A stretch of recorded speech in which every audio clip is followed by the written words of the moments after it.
વિદ્યાર્થી મિત્રો મજામાં હશો? આપનું સ્વાગત છે અમારી યુટ્યુબ ચેનલ દલવાડી શર્મા. વિદ્યાર્થી મિત્રો, આજે આપણે ધોરણ 10માં જે સંભાવના સ્વાધ્યાય છે એના વિશે ચર્ચા કરવાની છે. તો વિદ્યાર્થી મિત્રો, બહુ સમય નહીં બગાડતા, આપણે સંભાવના શીખવું હોય તો બે વસ્તુ શીખવાની જરૂર છે કે આપણને જે રકમ આપી હોય, એટલે કે કોઈ ઘટના આપેલી હોય, તેના કુલ પરિણામ કેટલા અને એના શક્ય પરિણામ કેટલા, બસ આનું આપણને ખબર પડી જાય તો સ્વાધ્યાય તમારા માટે એકદમ સહેલું છે. તો આપણે શરૂઆત સિક્કાથી કરીએ વિદ્યાર્થી મિત્રો. તો તમને પરીક્ષાની અંદર દાખલામાં પૂછે કે સિક્કાને એકવાર ઉછાળતા, તો ધ્યાન આપજો વિદ્યાર્થી મિત્રો, સિક્કાને એકવાર ઉછાળતા, સિક્કાને એકવાર ઉછાળતા વિદ્યાર્થી મિત્રો કુલ બે પરિણામ મળે. કયા કયા? એક h અને બીજું t. h એટલે વિદ્યાર્થી મિત્રો આપણે છાપ કહેવાનું છે અને t એટલે શું કહેવાનું છે? કાંટા. તો સિક્કાને એકવાર ઉછાળતા કેટલા પરિણામ મળે? બે. બરાબર. હવે સિક્કાને બે વાર ઉછાળતા,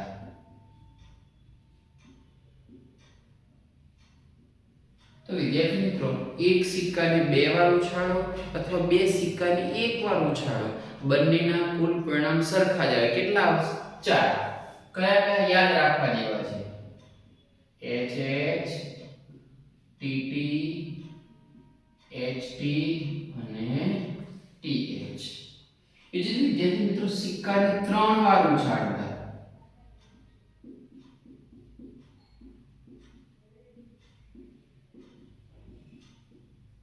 તો સિક્કાને 3 વાર ઉછાળતા વિદ્યાર્થી મિત્રો 8 પરિણામ મળે. અને 8 પરિણામ આપણે ખાસ યાદ રાખવા જેવા છે. જોજો, સિક્કાને 3 વાર ઉછાળો ને તો એ 8 પરિણામ કઈ રીતે લખવાના છે? તો સહેલી રીતે સમજાવું તમને. પહેલા 3 વખત h ઉછાળો, h લખ્યા 3 વખત. આનો મતલબ શું કે ત્રણેય સિક્કાને ઉછાળે તો ત્રણેય ઉપર h આવે એમ. પછી હવે આપણે h બે વખત લખવાના અને એક વખત t લખવાના. પહેલી વખતે h h h, પછી h h t, હવે એક વખત h લખવાનો અને બે વખત t લખવાનો અને પછી આજુબાજુ h t h. હવે આવું સેમ આપણે t માં કરશું કે 3 વખત t લખીશું, પછી બે વખત t લખીશું, એક h લખીશું, પછી એક t અને બે h લખીશું અને ત્યાર પછી t ને આજુબાજુ રાખશું, h ની આજુબાજુ. તો સિક્કાને એકવાર ઉછાળો તો બે પરિણામ મળે, સિક્કાને બે વાર ઉછાળો તો 4 પરિણામ મળે, સિક્કાને 3 વાર ઉછાળો તો 8 પરિણામ મળે. સિક્કાને 4 વાર ઉછાળો, 5 વાર ઉછાળો તો કેટલા પરિણામ મળે? તો વિદ્યાર્થી મિત્રો એના માટે એક સૂત્ર છે, તમારે 2 ની n ઘાત કરી નાખવાની અને n ની જગ્યાએ તમે એકવાર ઉછાળો તો 1 લખવાના, સિક્કાને 2 વાર ઉછાળો તો 2 લખવાના, 3 વાર ઉછાળો તો 3. દાખલા તરીકે સિક્કાને એકવાર ઉછાળીએ છીએ તો 2 ની 1 ઘાત 2. સિક્કાને 2 વાર ઉછાળીએ છીએ, 2 તો એમને એમ રાખવાના, પણ સિક્કાને જેટલી વાર ઉછાળો ને એ ઉપર લખવાના, તો 2 ની 2 ઘાત 4. સિક્કાને 3 વાર ઉછાળો તો 2 ની 3 ઘાત, એટલે 2 2 4 4 દુ 8. ગુણાકાર કરવાનો છે. ઘણા વિદ્યાર્થીઓ 2 2 4 ને 2 6 કરતા હોય છે, 2 ની 3 ઘાત 6 કરતા હોય છે, પણ ભૂલ છે, સુધારવાની જરૂર છે. 2 ની 3 ઘાત એટલે 2 ગુણ્યા 2 ગુણ્યા 2 8 થશે. પછી 2 ની 4 ઘાત, સિક્કાને 4 વાર ઉછાળો ને તો 16 જવાબ મળશે. 2 ની 5 ઘાત, સિક્કાને 5 વાર ઉછાળો તો 2 ની 5 ઘાત એટલે કેટલા પરિણામ મળશે? 32. તો એ વિદ્યાર્થી મિત્રો 6 વાર 7 વાર ગમે એટલી વખત કે સિક્કાનું કે અત્યારે તમારે 2 ની એટલી ઘાત કરી નાખવાની. એટલે કે સૂત્ર કયું છે? 2 ની m ઘાત વાળું. હવે આની અંદર જુદા જુદા દાખલાની પૂછાશે, પણ દાખલા હમણાં આપણે સાઈડમાં રાખી વિદ્યાર્થી મિત્રો. પહેલા આપણે ઘટનાના કુલ પરિણામો શોધતા શીખી જઈએ. તો ફરી એકવાર, સિક્કાને એકવાર ઉછાળો તો 2 પરિણામ મળે, 2 વાર ઉછાળો તો 4 પરિણામ મળે અને 3 વાર ઉછાળો તો 8 પરિણામ મળે. જોઈ લો બરાબર.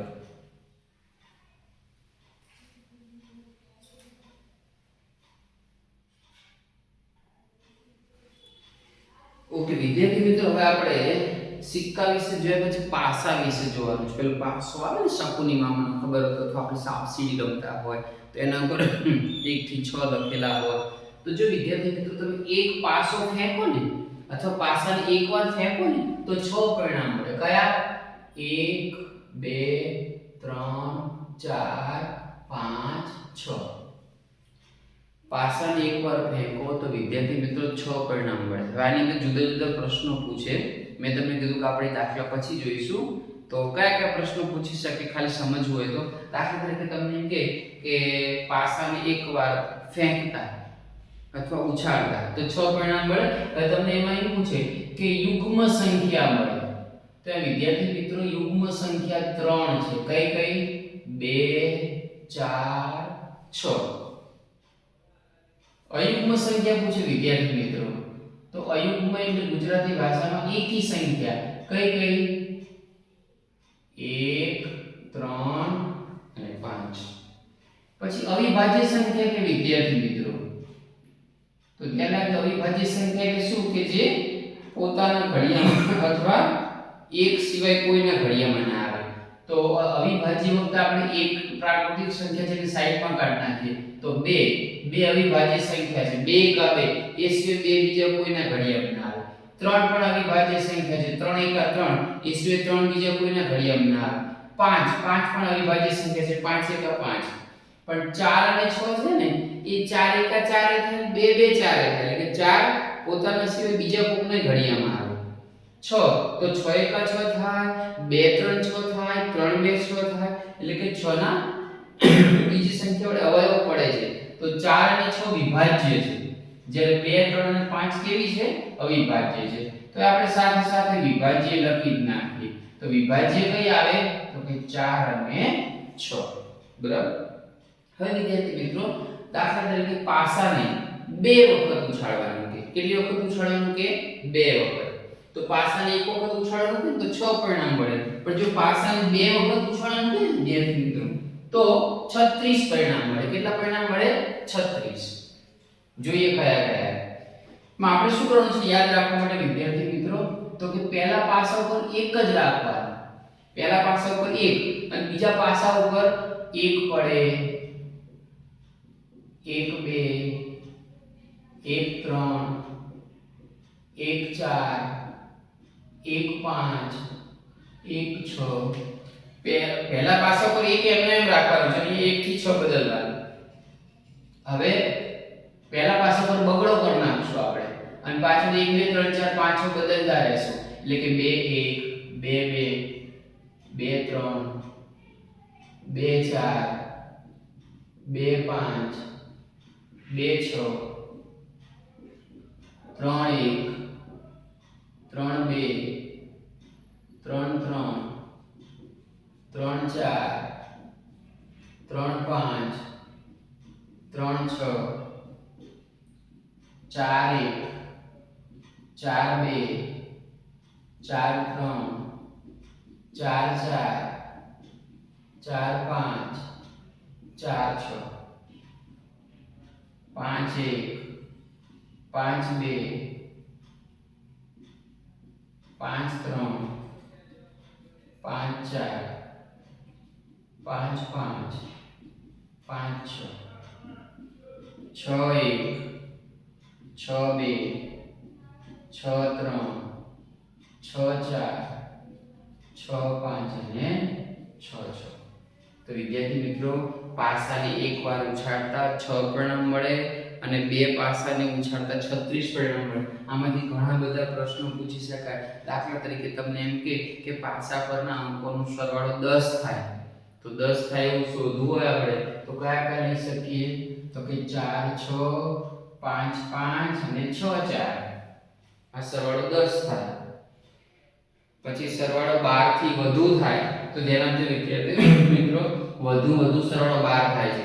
12 થી વધુ સરવાળો થતો નથી. તો સરવાળો 12 થી વધુ કે ને તેની સંભાવના કેટલી કરી નાખવાની? 0. પણ એમ કે ને કે સરવાળો 12 કે તેથી ઓછો તો 12 કે તેથી ઓછો એમાં બધા પરિણામ આવે તો શક્ય પરિણામે 36 અને કુલ પરિણામે 36. તેની સંભાવના કેટલી આવશે? 1. હવે સરવાળો 2 કે તેથી વધુ કે તો આ સરવાળો 2 કે તેથી વધુ છે તો એમાં પણ વિદ્યાર્થી મિત્રો કુલ પરિણામે 36 અને શક્ય પરિણામે 36 એટલે એની સંભાવના 1 આવશે પણ સરવાળો 2 થી ઓછો કે તો આમાં કે વિદ્યાર્થી મિત્રો સરવાળો 2 થી ઓછો થતો નથી તો એની સંભાવના કેટલી આવશે 0 તો ફરી એકવાર ધ્યાન આપજો વિદ્યાર્થી મિત્રો સરવાળો 2 થી ઓછો કે તોય 0 12 થી વધુ કે તોય 0 પણ 2 કે તેથી વધુ કે તો 36 એ 36 12 કે તેથી ઓછો કે તો પણ 36 એ 36 પરિણામ આવશે બરાબર તો જે સિક્કાને ઉછાળવા માટે સૂત્ર હતું ને 2 ની n ઘાત એમ પાસાને ઉછાળવા માટેનું સૂત્ર છે 6 ની n ઘાત એટલે કે જો પાસાને એકવાર ઉછાળો ને તો 6 ની 1 ઘાત 6 જો પાસાને બે વાર ઉછાળો અથવા બે પાસાને ઉછાળો ને એકવાર તો 6 ની 2 ઘાત એટલે 6 ગુણ્યા 6 એટલે કેટલા થશે 36 જો પાસાને 3 વાર ઉછાળો તો 3 પાસાને એકવાર ઉછાળો તો 6 ની 3 ઘાત તો 216 એટલે સિક્કો કે તો 2 ની n ઘાત કરવાનું પાસો કે તો 6 ની n ઘાત કરવાનું બરાબર તો જોઈ લો બહુ સહેલું છે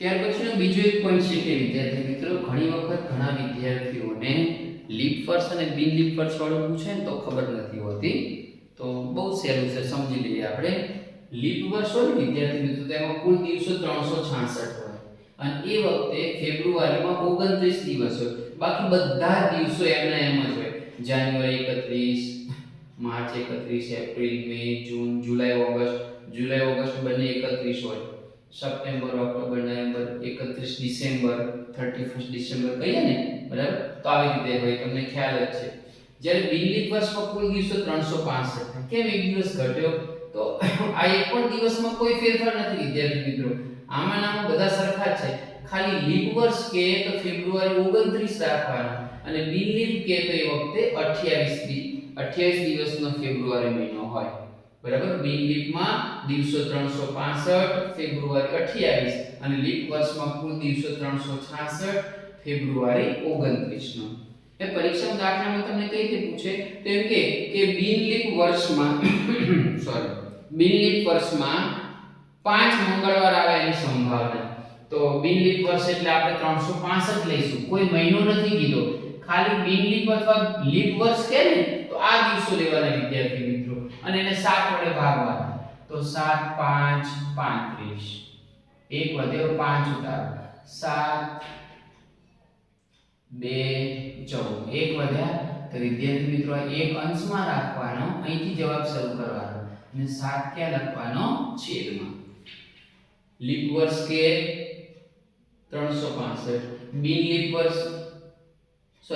વર્ષ કે 365 બિન લીપ વર્ષ કે તો 365 7 વડે ભાગવાના લીપ વર્ષ કે તો 366 7 વડે ભાગવાના પણ આમાંનો કોઈ મહિનો કે તો દાખલા તરીકે લીપ વર્ષ કે બિન લીપ વર્ષ કે મે મહિનો તો એ જ રહેવાનો એટલે ગભરાવાની જરૂર નથી વિદ્યાર્થી મિત્રો તમને એમ કે બિન લીપ વર્ષમાં ઓગસ્ટ તો ચિંતા નહીં કરવાની બિન લીપ કે લીપ કે ઓગસ્ટ તો કેટલાનો રહેવાનો છે 31 તો કોઈ મહિનાનું કે તો એ મહિનાના દિવસોને 31 વડે ભાગવાના બરાબર અહીંયા આપણે ઓગસ્ટમાં 31 હોય ત્યારે 7 વડે ભાગીએ 31 ને 7 વડે તો 7 4 28 3 વધ્યા બસ તો જવાબ લખી નાખવાનો 3/7 પણ ખાસ યાદ શું રાખવાનું લીપ વર્ષમાં ફેબ્રુઆરી કે તો 29/7 કરવાના 7 4 28 એક વધ્યો 1/7 જવાબ અને બિન લીપ વર્ષમાં ફેબ્રુઆરી કે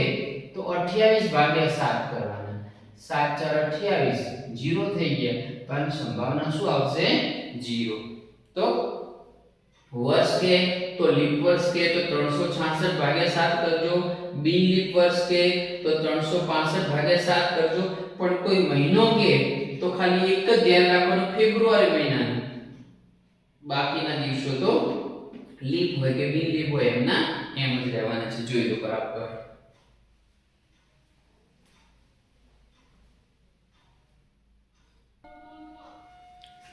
હવે ઘણી વખત વિદ્યાર્થી મિત્રો આપણને 1 થી 100 સુધીની સંખ્યાઓની અંદર એવું પૂછે, એવું કે ભાઈ 1 થી 100 સુધીની સંખ્યાઓમાં એક અંકની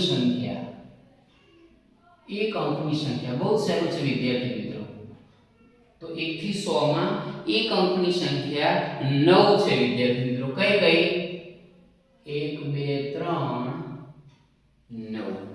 એટલે કે 1 2 3 4 5 6 7 8 9 એક અંકની કહેવાય.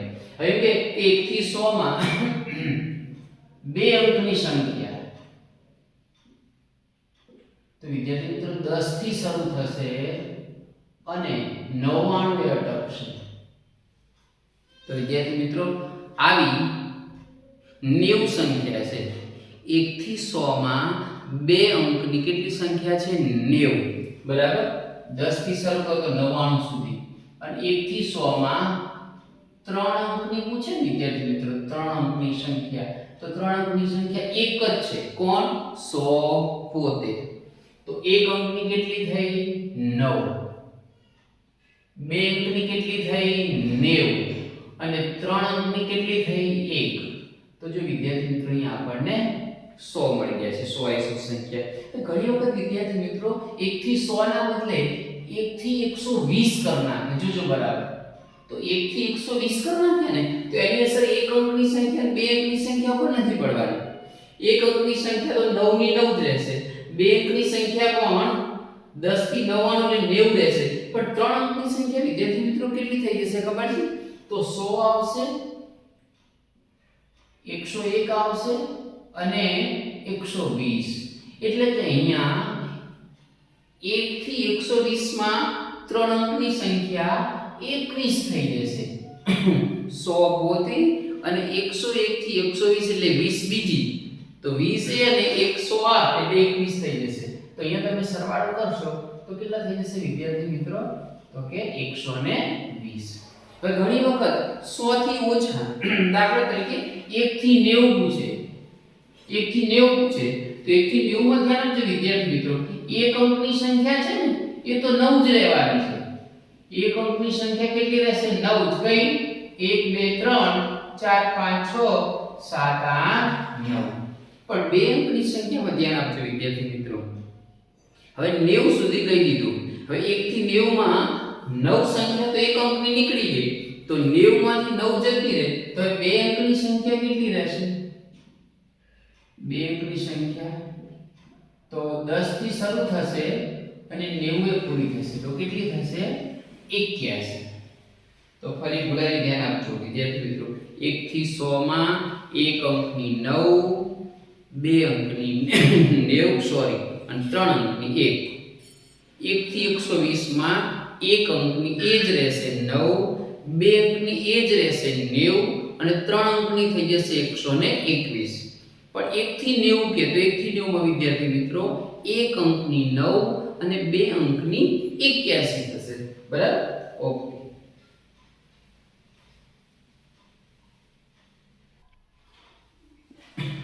ત્યાર પછી વિદ્યાર્થી મિત્રો આપણે 52 પત્તા છે ને, 52 પત્તા, એ 52 પત્તા વાળો મુદ્દો સમજી લઈએ. તો ધ્યાન આપજો, આપણે જે પત્તા આવે ને એમાં 4 પ્રકાર પાડેલા છે. 13 પત્તા જે છે એ કાળીના, બીજા 13 પત્તા જે છે એ ફલ્લીના અથવા ફુલ્લીના જે કોઈ, પછી 13 પત્તા જે છે એ લાલના હોય છે વિદ્યાર્થી મિત્રો, અને પછી 13 પત્તા જે છે એ ચોકટના. એટલે કે કુલ 52 પત્તા. એમાં 4 પ્રકારના પત્તા હોય. બરાબર? હવે એમાં જો રંગ પૂછે તો કાળીનો અને ફલ્લીનો બંનેનો રંગ કાળો છે. એ જ રીતે લાલનો અને ચોકટનો બંનેનો રંગ કેવો છે? લાલ છે. તો તમને કાળા રંગના પત્તા કહે ને તો કાળા રંગના વિદ્યાર્થી 26 થાય, અને લાલ રંગના કહે ને તો લાલ રંગના 26 થાય. પણ કાળીના કહે તો 13, ફલ્લીના કહે તો 13, લાલના કહે તો 13, ચોકટના કહે તો 13, પણ કાળા રંગના કહે તો 26, લાલ રંગના કહે તો 26. હવે જે 13 પત્તાઓ છે ને એમાં વિદ્યાર્થી મિત્રો 1 થી 10 સુધીના પત્તા છે ને એને આ લોકો મુખ મુદ્રા વગરના કહેવાય છે. એટલે કે એના પર ચિત્ર ના આવે. મુખ મુદ્રા વગર. જ્યારે ગુલામ, રાણી અને બાદશાહ આ જે છે ને પત્તા, આ 3 પત્તા દરેકમાં એના લોકો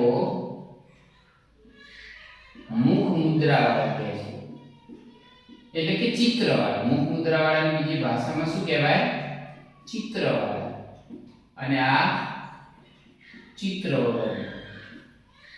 તો દરેકમાં 3 પત્તા મુખ મુદ્રા વાળા હોય છે. એટલે અહીંયા 3, અહીંયા 3, અહીંયા 3 અને અહીંયા 3. એટલે કુલ કેટલા થશે? 12. તો 12 પત્તા વિદ્યાર્થી મિત્રો ધ્યાન આપજો, મુખ મુદ્રા વાળા. તો આ 13 માંથી 3 મુખ મુદ્રા વાળા, તો અહીંયા 10, અહીંયા 10, અહીંયા 10 અને અહીંયા 10. એટલે કે કુલ 40 પત્તા જે છે એ કેવા હોય છે? મુખ મુદ્રા વગરના. 12 મુખ મુદ્રા વાળા અને 40 મુખ મુદ્રા વગર. આમાં ઘણા બધા પ્રશ્નો છે કે 52 પત્તાના ઢગમાંથી યાદચ્છિક રીતે હું એક પત્તું ખેંચું અને એ લાલનો બાદશાહ હોય, તો તેનાથી વિદ્યાર્થી મિત્રો લાલનો બાદશાહ એક જ હોય, પણ લાલ રંગનો બાદશાહ કેમ? તો 2 હોય લાલ રંગના. લાલનો બાદશાહ તે અને ચોકટનો જે બાદશાહ છે ને એ લાલ રંગનો જ ગણાય. એ હું કાળીની રાણી કહું તો વિદ્યાર્થી મિત્રો કાળીની રાણી એક જ હોય, પણ કાળા રંગની રાણી કહું ને તો કાળીની રાણી અને ફલીની રાણી બે કાળા રંગની જ કહેવાય. તો કાળા રંગની રાણી 2 થાય. તો રંગ કે તો તમારે ડબલ કરી નાખવાનું વિદ્યાર્થી મિત્રો. આ પણ એકદમ સહેલું છે. પછી આના દાખલા આપણે પછી સમજશું. પહેલા અત્યારે ખાસ સમજી લો કે 4 પ્રકારના પત્તા હોય. એમાં રંગ કે તો 26. એમાં મુખ મુદ્રા વાળા કે તો દરેકમાં 3 લેખે 12 અને મુખ મુદ્રા વગરના તો દરેકમાં 10 લેખે 40. ઓકે, જોયું.